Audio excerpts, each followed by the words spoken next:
Sir, I would like to know your perspective on the popular debate of bootstrap startup versus the funded startup. In the current game of the unicorns, the government is promoting. So, how do you see this? Because money being a key thing for somebody starting, and especially we are not backed by rich parents. So, how do you see that? I don't know about rich parents. I didn't have rich parents, but I didn't understand your question also. Can you just make it very simple?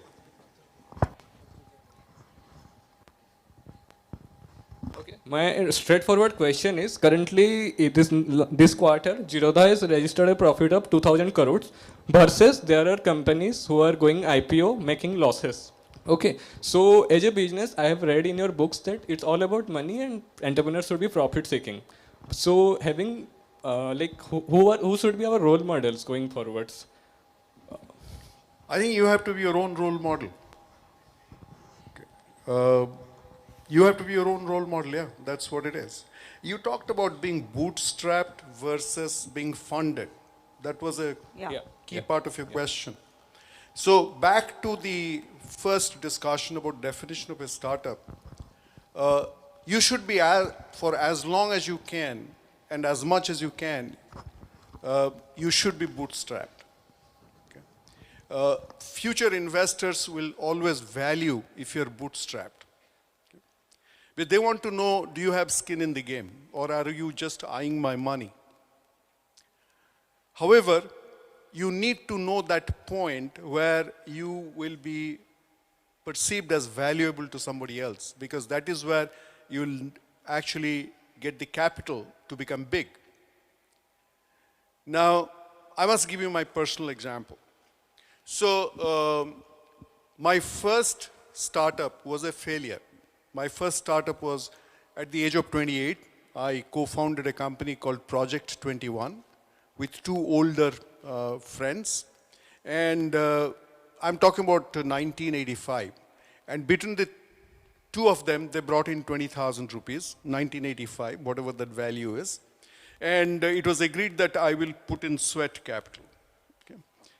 In 1985, banks would not give loan to the word tech company didn't exist.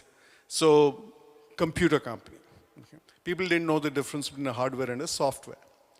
The company closed down after 3 years because of lack of working capital. It had business. Okay. But you can't run a company purely on raising the invoice, getting the money, taking care of your expenses, setting aside money for future growth. So working capital was a challenge. The company closed down in 3 years. Now, it is a very valuable lesson for me because realize that you need a critical mass of capital. But whose capital? So when MindTree started, it was conceived in 1998 and we actually launched the company in 1999, the 10 co-founders. Before we met the VCs, we first liquidated our Provident Fund money and our gratuity money. My personal money, my personal total savings in life through Provident Fund and gratuity and a little bit of stock option that I had in the company I was serving amounted to about 56 lakhs. Okay? So between the 10 of us, we produced, maybe about whatever, I don't exactly remember how much was the total money, but we said that we are betting our life savings on the table. Now, here's a business plan, business idea. Would you like to come and invest? When you do that, then the angel investor or the VC takes you more seriously. I find a lot of people who say, I need 5 crores to start a business.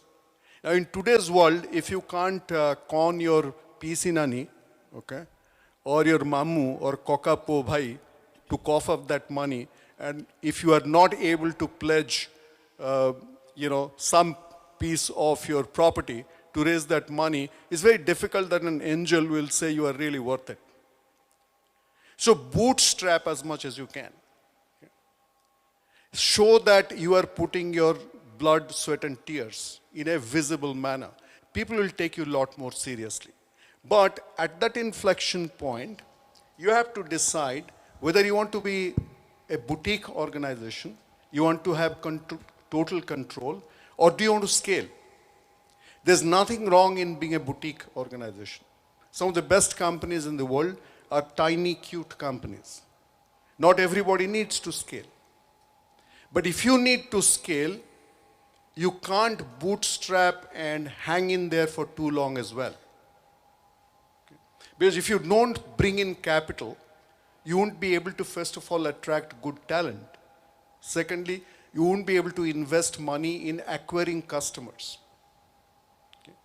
So, you need to actually be very careful about the timing so that you have a vertical takeoff, right? Think of yourself as an aircraft. At some point in time, you have to do a vertical takeoff. So, bootstrapping is good. If you think that control is important and scale is not important, bootstrapping with your money as much as you can is critical. Okay, don't expect somebody else to. People are not here to blow their money on you. Okay? Nobody comes with a guarantee, micro-coded or bar-coded here, saying that you are going to succeed. So it's a show of confidence to say that I have liquidated all my money. I have actually. Here is my life's kitty or savings, and there's a point of no return for me. It makes sense? Don't compare yourselves with people who have gone IPO and stuff like that, because that comparison will not help. So back to your question, you have to be your own role model.